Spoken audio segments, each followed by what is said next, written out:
पत्थर खाकर भी दुआएं देकर इस्लाम फैलाया है। इसलिए खूब याद रखेंगे, हजरत सिद्दी सख्ती अपने मुरीद से पानी मंगाते हैं, नौजवान की जबान को धुलते हैं और कहते हैं मौला इसकी जबान को धुल देना मेरा काम था, इसके दिल को धुल देना तेरा काम है। ये अल्लाह के वली की नजर है। ऐ मेरी कौम का नौजवान सुनो नतीजा क्या निकला। जब वो नौजवान बेदार हुआ, लोगों का हुजूम था, कहा मुबारक हो। उसने कहा मैं शराबी हूं, मुझे किस बात की मुबारकबादी। कहा तू शराब पीकर सड़क के किनारे पड़ा था और खुदा का नाम ले रहा था। अल्लाह के बहुत बड़े वली हजरत सिद्दी सख्ती इसी रास्ते से गुजर रहे थे, जिनसे दुआएं कराने के लिए लोग भीड़ लगाते हैं। उनकी नजर तेरे ऊपर पड़ी, आज उन्होंने पानी मंगाकर तेरे मुंह को धुल दिया है।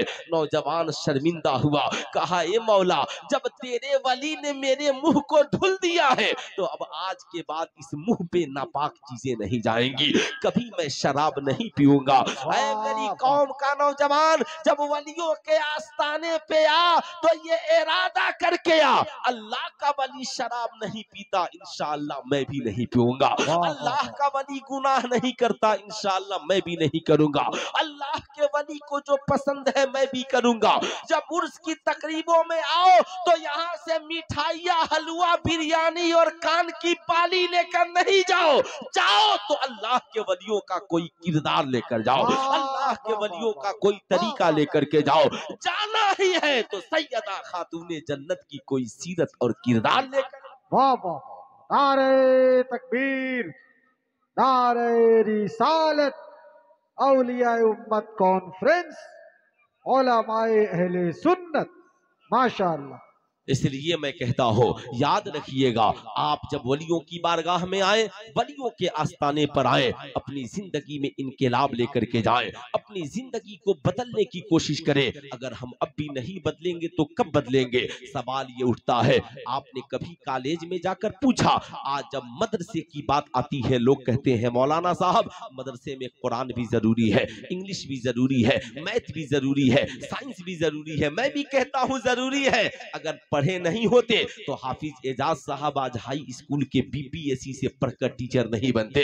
अगर ये लोग पढ़े नहीं होते तो मौलाना इंतखाब आलम हबीबी साहब टीचर नहीं होते। अगर पढ़े नहीं होते तो मदारिस इस्लामिया के पढ़े लिखे बच्चे आज अलीगढ़ मुस्लिम यूनिवर्सिटी में साहब प्रोफेसर नहीं होते। अगर साहब मदारिस इस्लामिया के बच्चे पढ़े नहीं होते तो बनारस की हिंदू यूनिवर्सिटी में प्रोफेसर नहीं होते। अब मदरसों में ये कहने की बात नहीं रह गई है, मगर ये 1% बच्चे कुरान भी पढ़े, हदीस भी पढ़े, तफसीर भी पढ़े, इंग्लिश भी पढ़े, हिंदी भी पढ़े, मैथ भी पढ़े, मगर 99% जो कॉलेज में बच्चे बच्चियां पढ़ते हैं इनकी कोई जिम्मेदारी नहीं है। इनकी कोई जिम्मेदारी नहीं है।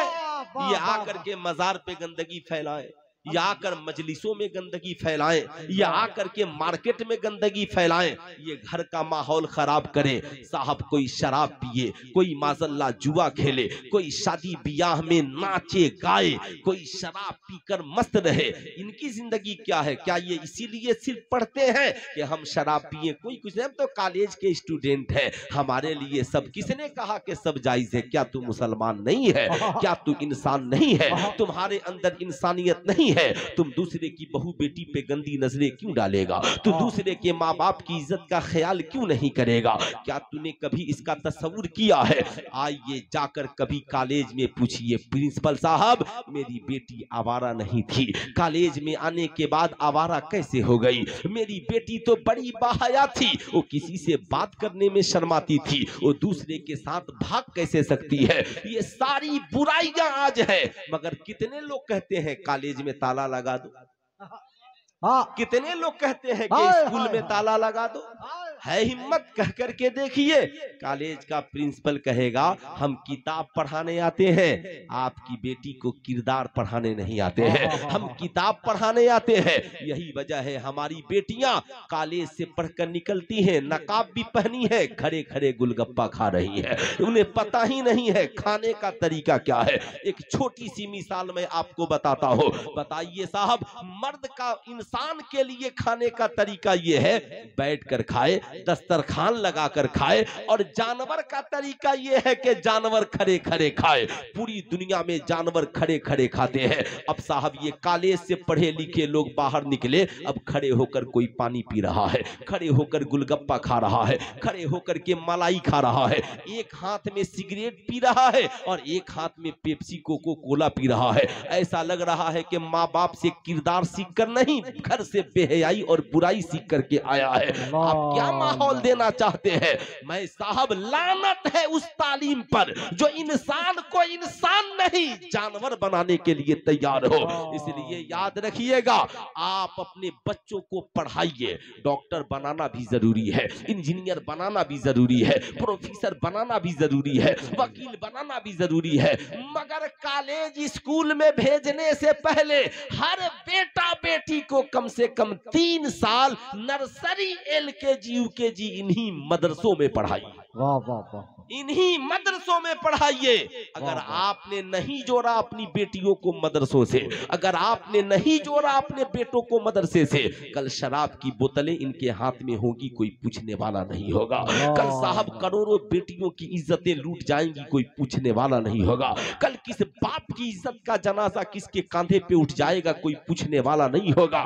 मगर बचपन में आपने इन्हें अगर मदरसे में भेज दिया, आप तो साहब आपके पास दौलत बहुत है, डॉन बॉस्को में फी आप जमा कर रहे हैं, DPS में फी आप जमा कर रहे हैं, पूरी दुनिया के जितने स्कूल हैं आपके पास है, बहुत मोटी फी जमा करते हैं। मगर मदरसे का कोई मौलवी 100 रुपए की रसीद लेकर पहुंच जाए तो आप उसे फकीर से भी बुरा दर्जा देते हैं। आप जरा सा समझ रहे हैं? आप याद रखिएगा, यही वजह है आज हमारी कौम की हालत इतनी खराब है।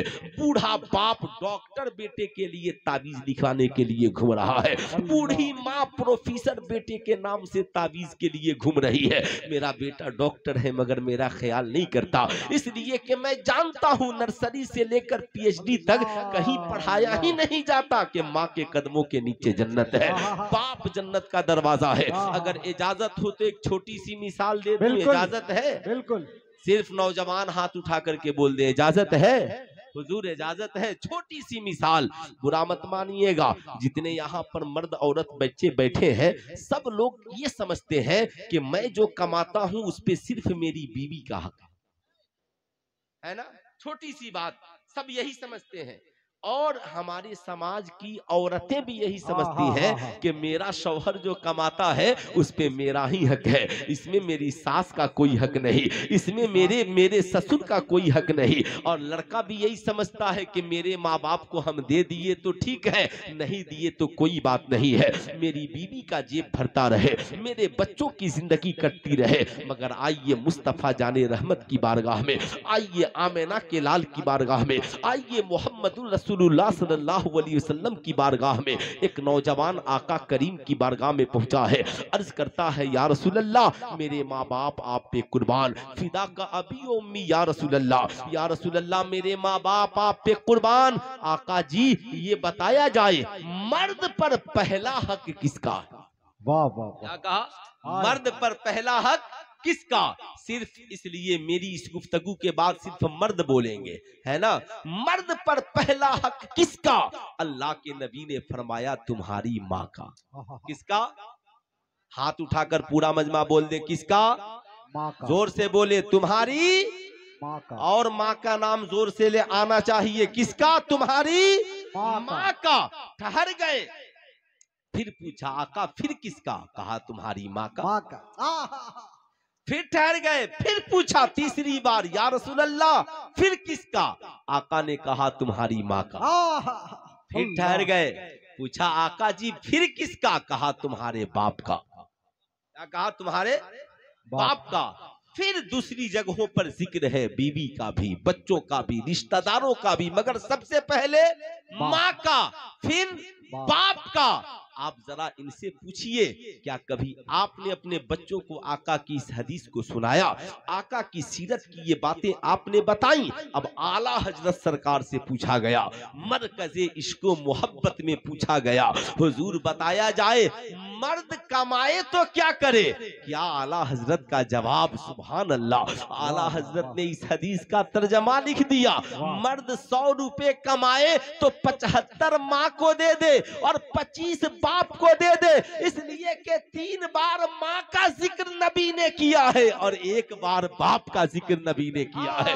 1 बार बाप का जिक्र नबी ने किया है। फिर कमाए तो बीवी बच्चों को दे, फिर कमाए तो पड़ोसी रिश्तेदारों को दे, लेकिन सबसे पहले माँ को दे, उसके बाद बाप को दे। पूछा गया हुजूर माँ का रुतबा बड़ा है या बाप का? कहा मोहब्बत माँ से ज्यादा करो और अदब बाप का ज्यादा करो। ईमानदारी से बताना मेरी कौम के शहजादों, सीने पे हाथ रखकर, कितने नौजवान हैं जो आज कमा कर सबसे पहले माँ को देते हैं? कितने नौजवान हैं जो आज कमा कर सबसे पहले बाप को देते हैं?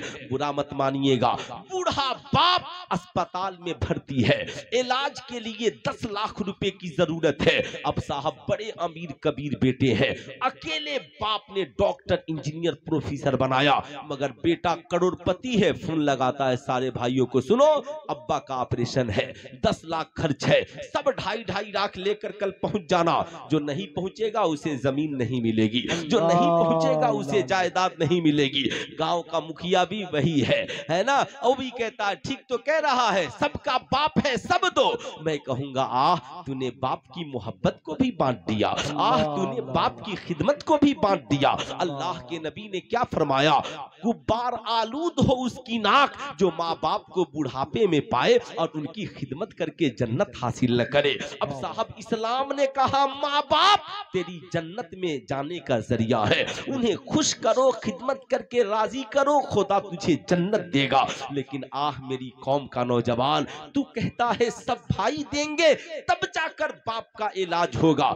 क्या करेगा तू वो दौलत जो दौलत तेरे बाप की खिदमत में ना लग सके? क्या करेगा वो कमाई जो कमाई तेरी माँ की खिदमत में लग सके? मैं सलाम करता हूं नौजवानों को जो गुरबती में भी बाप का सहारा बनकर खड़े रहते हैं। साहब मैं कुर्बान जाऊं उन नौजवानों पर जो गरीबी में भी माँ के बोझ को उठा करके चलते हैं इसलिए कि ये किसी और का हुक्म नहीं, कुरान का हुक्म है। रब्बिरहमहुमा कमा रब्बयानी सगीरा।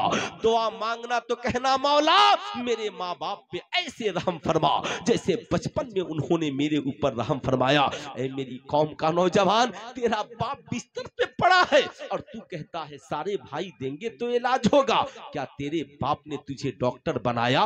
30 लाख अकेले लगाया, एक बार भी कहा 30 लाख तुझी को दे दूंगा तो बाकी भाइयों का क्या होगा? तेरे बाप ने तुझे 15 लाख लगाकर इंजीनियर बनाया, एक बार भी कहा 15 लाख तुझी को दे दूंगा तो बाकी भाइयों का क्या होगा? ना, तेरे बाप ने कहा था बेटा पढ़, मैं विदेश में पूरा घर बार छोड़कर मुसीबत की जिंदगी गुजार रहा हूं, कोई बात नहीं है। जिस दिन तू डॉक्टर बन जाएगा परदेश के झूले पे झूलना भी मैं भूल जाऊंगा। जिस दिन तू इंजीनियर बन जाएगा मैं समझूंगा मेरी सारी मेहनतें हल हो गई। तेरे छोटे छोटे भाई ये सोचते हैं अब्बा भैया पढ़ लेंगे हमारी जिंदगी कामयाब हो जाएगी। बड़ी उम्मीदों से जिस बाप ने 30 नहीं 50 लाख लगाने के लिए तेरा बाप तैयार था, कहता था बेटा 30 लाख क्या पर जरूरत पड़ी तो 50 लाख तेरा बाप देगा, जरूरत पड़ी तो जमीन बेचकर पैसा देगा। तेरी माँ कहती थी बेटा फिक्र न करना, अब्बा की तिजोरी में पैसे कम पड़ गए तो मैं अपनी जेवरात बेचकर तुझे पढ़ाऊंगी। आज उसी बाप के इलाज की बात है तो बेटा भाइयों को तलाश रहा है।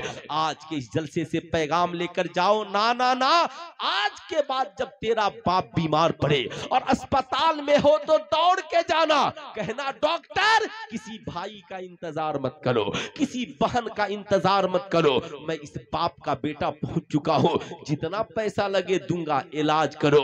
तेरी बीवी तेरे बच्चे कहेंगे इतने पैसे क्यों लगा रहे हो? कहना पगली इतने पैसे की बात कर रही हो कि इतने पैसे क्यों लगा रहे हो? जब मेरा बाप अकेले कमाकर मुझे डॉक्टर बना सकता है तो मैं अकेले कमाकर अपने बाप का इलाज क्यों नहीं करा सकता हूँ? अकेले कमाकर अपनी माँ की खिदमत क्यों नहीं कर सकता हूँ? ऐ मेरी कौम के शहजादों, जब माँ का खून जाए ना पैसे की जरूरत है तो इंतजार ये मत करना कि माँ पैसे नहीं है कहां से आएगा। कहना माँ तू खुश, सारी दुनिया खुश। ए माँ तू खुश, अल्लाह उसके रसूल खुश। बोल कितने पैसे की जरूरत है।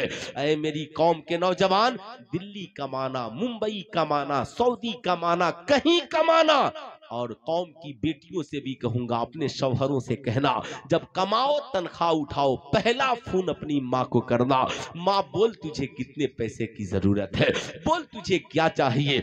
माँ का कलेजा खुश हो जाएगा। सारी दुनिया रात की तन्हाई में तेरी कमाई खाकर सो जाती है, मगर रात की तन्हाई में कोई तेरी सलामती के लिए आंचल फैलाता है तो तुम्हारी माँ फैलाती है। कोई तेरे लिए दुआ के लिए हाथ उठाता है तो तुम्हारा बाप उठाता है। इसलिए आज के बाद कमाना तो सबसे पहले माँ और बाप को खिलाना।